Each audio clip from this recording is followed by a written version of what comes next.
I'm currently rendering a video, so hopefully the quality on this doesn't just completely tank out. But today I want to talk about Raw, which just aired, and I wanted to get my thoughts on it. I realize I'm not going to be able to do this every week, especially Raw and SmackDown. I'm usually working while Raw and SmackDown are airing, so that's a problem. But on days like this where I'm interested, I'm able to watch it. Hell yeah, I'll watch it. Hell yeah, I'll post this. I'm just gonna go play by play what happened tonight. Talk about that. We open up with Bray Wyatt. I'm glad. Since Bray moved to Raw, they seem to like him a little bit more over there. He's treated like he's something, and now that he's won a goddamn world title, hopefully he gets a little bit of respect. Not that he's like being buried or that he's like over the, he's the best guy on Raw, but he's getting a little more, like, he's opening Raw and getting a promo. That's a lot more than what he was getting as champion on SmackDown. So I'm happy for him. His promo, it was the usual stuff. He came out, was just like saying he's gonna get all four members that who defeated him at Extreme Rules. I don't see him taking out all four members. If that was a gimmick they were gonna do, they are not doing a good job of it. He mentions Roman Reigns, Big Pop. I don't like the fact that he has to use Roman Reigns as promos to get over. But him and Roman have a fight. It's, obviously a good match. It's, a solid match. It's obviously it's pay-per-view quality, but, it's on free TV with no story at all, so it's kind of just like, there's no point in this match other than to solidify Roman as this top guy and Bray as this, B plus guy. So, I have no comment on that. I wouldn't have done that, but it neither hurts anybody. Like, Roman's the strongest fucking dude in the company almost at this point since he beat Undertaker. So I can't complain there. Um, we get this big promo with Paul Heyman and Samoa Joe, which is possibly my favorite segment of this whole Raw, because when Samoa Joe won, I was a little bit disappointed just because we got two heels. They're both big guys. What is going to be the chemistry here? But after, I love Paul Heyman's promos. His whole promo, Samoa Joe, he did a decent job, but Paul Heyman just completely adds this whole layer of storytelling to all of his promos. And, just some of the stuff he was saying, like, you don't give a damn. You're not the Cinderella story. You're the destroyer. You destroy, Cinderella stories. Um, that kind of stuff. I loved all that. And when Smojo, like, I like the fact that he's like, I don't give a fuck about this whole Brock Lesnar hype train. Fuck you. Who the fuck are you, Paul Heyman? Puts him down. Put him in the clutch. He's knocked out. Looking great, Samoa Joe. And then Brock's gonna be on next week. Hell yeah. So far, I'm digging the story that they got going on there. Other matches, we had TJP. It's really hard not to call him TJ Perkins. Just kind of advance the storyline from there. What you would expect. He was in one more match to get his title opportunity. He has to go through one more match, but he won anyway. And then Neville was like, nah, I can't, get Kurt Angle to budge. But then TJP's like, well, fuck you, I'm gonna go out there. And Neville just attacks him. Again, heel versus heel, but at the same time, who gives a shit in today's WWE landscape? TJP, I think he had his top cruiserweights, him, Neville. Uh, it makes sense. So I'm nothing wrong there for me. We had the women's championship match, which I thought I was like, why isn't this the main event? Why is Samoa Joe and Seth? Um, because this had less story than Samoa Joe versus Seth. This match, it involved Alexa having disagreements with the whole locker room, and it was just story. I'm completely fine with that. The locker room consisting of Mickey James and Dana Brooks, who came down to the ring. Uh, Sasha Banks, who instigated the thing, didn't come down. Whatever. But they were ringside. Maybe they just didn't want to make Sasha look bad when Nia beat the shit out of him. I don't know. But disqualification, obviously. Alexa, is scared of Nia Jax. Nia Jax looking strong. Alexa, she can take an L versus Nia. And she beats up Mickey James and Dana Brooks, who aren't doing anything, so it's okay. Perfectly good segment.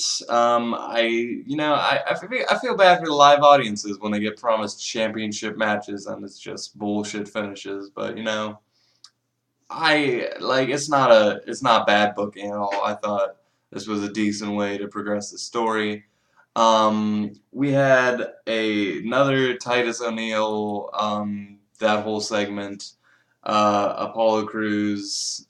Titus actually was in this match against Kalisto, and then he tried to use the tights on the roll up. I like that roll ups are like almost sort of like clean nowadays. Like I remember at a time thinking like if you rolled up, you're obviously a heel.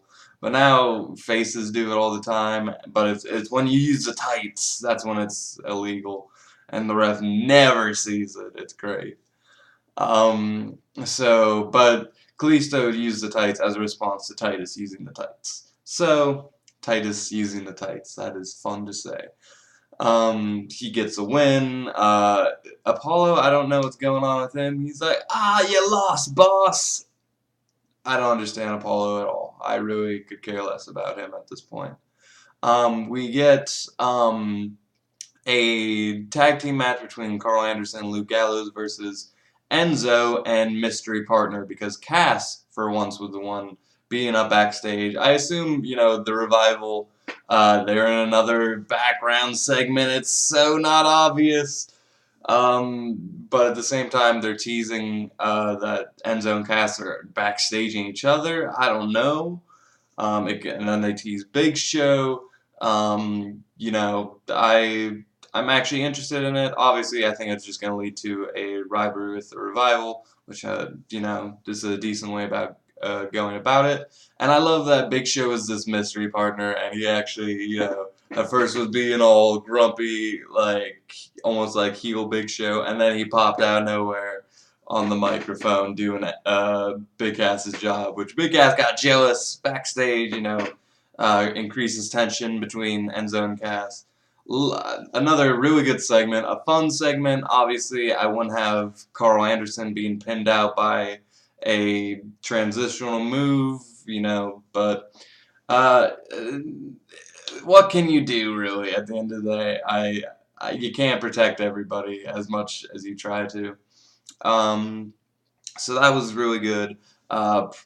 Probably my favorite segment was Dean Ambrose. He had a match with Elias Sampson, which I don't want to say I turned it off, but I took a break, and I don't know how that match ended, and I don't care. But Dean Ambrose went on. He was supposed to leave the building with that Kurt Angle thing. Kurt Angle had another mystery segment, so that was interesting. I have no idea what's going on there. But when Dean came back, Dean, I think wrestling, the characters, the motivations, the stories, a lot of it has to be created via on-the-fly or subtle things. Dean Ambrose is amazing at these little things. I like that after a match he's like, okay, let's you know, just get a ref backstage and we can just do this fucking rematch low key. I like you know, how he just sneaks into the building. I love the whole Miz celebration thing. I love like this. There was that bear was the side. I love that. I thought that was amazing. I was like, that's obviously Dean Ambrose, and they were 2 steps ahead of me. They had a big present, which at this point you're like, oh, he's not in there. It was a gift from Maurice with Grandfather Clock. They're fighting. That was great. And then he's just a camera guy, a well-dressed camera guy that I looked at and I was like, is that even him? So yeah, they did good there. Great segment. You know, if this rivalry at the same time, this rivalry like Ambrose and Miz, now it's just on Raw. That's not fresh. That's not exciting. Oh, but at the end of the day, all I care about is good stories, good promos, and good matches. Which Miz and Ambrose, you know, they got down. They have great chemistry. Their characters, you know, I think are good contrast to one another. They're funny. Uh, Wrestling takes itself so seriously, and two guys who don't take it as seriously with their characters, I think is great. And considering Miz is the top champion on Raw right now, I also think that's pretty cool. Um, I believe that was everything leading up to the main event. I could be wrong. Seth Rollins versus Samoa Joe. Um, I knew that Samoa Joe would win somehow, obviously, so he can look good. Um, and Seth Rollins, you know, he had a backstage segment earlier, and he kind of was like, he's like, I'm not Roman, I'm not Finn, and then he was like, I'm not that false prophet, like fake martyr Bray Wyatt. I actually like speak truth, like he obviously was shitting on Bray like subtly, and at first I was like, I almost thought that was like, I didn't think that was kayfabe. I was like, what the fuck has Seth got against Bray that he has to undercut him in this promo for no reason? And then Bray interferes, so I'm like, oh, I assumed Bray and Finn were just gonna go back to feuding, considering that was obviously supposed to be the feud before this whole Braun Strowman injury, like fatal five-way thing came about. Uh, but you know, this is good too. I think Bray has feuded with Dean and Roman a lot, but I don't know. Has he had a major feud with Seth yet? I'm not sure. I'm actually interested in that. I think they can do some fun things together, and they're both great and can put on great matches. So I'm excited. I'm actually excited for that rivalry, even more so than Finn, because as like exciting as the Finn one could be, seeing the Demon versus one of my boys. I think just with Seth, it's like I don't know. They can get some better chemistry. You know, Shield versus Wyatt things back in the day. There's more history to go off of. I'm excited for that. All in all, I also want to talk about Alexa Bliss. They completely shit on her promo last week. Not the whole Bailey "This Is Your Life" segment. They shit on it, which you know, obviously everyone online and everywhere thought that was the worst promo ever. It was a terrible idea, and they shit all over it. Kurt Angle completely just broke kayfabe. It was like that was the worst segment in Raw history. I love that. Raw looked good out there tonight. You know, main event good, mid card good, women's feud good, cruiserweights good.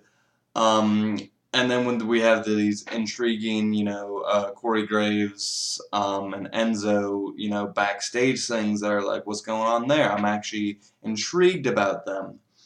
I thought it was a really good night. Considering that Extreme Rules and the Raw before that, I didn't like. Extreme Rules, I haven't even seen all of it. So I don't want to, you know, just say I didn't like it without a fair watch, but I enjoyed Raw tonight. I thought they did good. Some good segments made out of nothing, so that's all I can ask for. And some of the rivalries going forward are good. Tag match, that was what I was forgetting. The Sheamus and Cesaro stuff, I thought that was, more of the same. Sheamus and Cesaro got a good promo. But yeah, I think that's everything. And they buried Rhino and Slater, which I don't think there's any more you can do with those two. So I'm okay with them being jobbed out.